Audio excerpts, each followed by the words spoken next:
Off. Now. Sit. Odie, sit. Stay. No, not yet. It's for Fig. That is for Odie. And it's for Rani. Stay. Not yet. Look at me. Skim. Trim. Yes. Odie. Yes.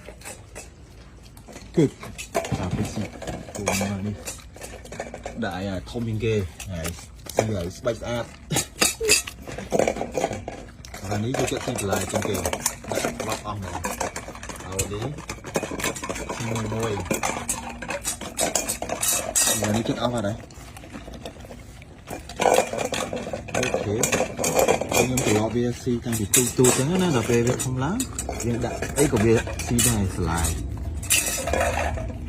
Thầy dịch ao sạch thì hôm đây dịch ao chừng này có phong ao sạch lái phong nên không chịu lắm này thì tôi ao đi squat ao bia sạch là bọn nó thì không may được việc squat chứ nè mình thầy dịch ao si tại chừng này khóp sạch là hồ chứ nhưng bên p bên ấy đã cái si đây mà thầy dịch mình ao cái si ở ngay thế thôi lại ấy nó vì mình chết fiber của cái cá rồi đây cái ăn như thế cả cần lia tự xịt tự ấy cái khó khăn nhiều nào vậy đi ok fake and runny out high Odie see slow in kì that's it enough stop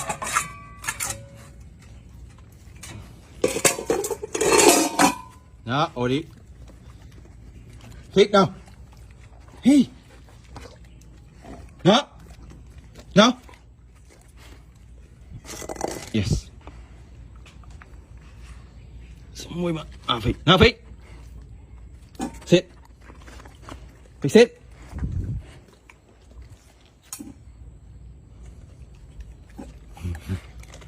ôi nào đi đau vậy khẹp xinh đó good boy Fig nào no bỏ đi đi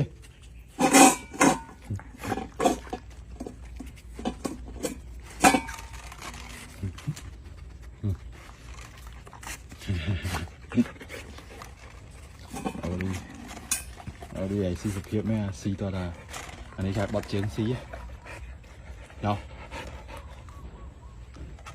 xí hai họ xí ấy tiết hả phải ý này vậy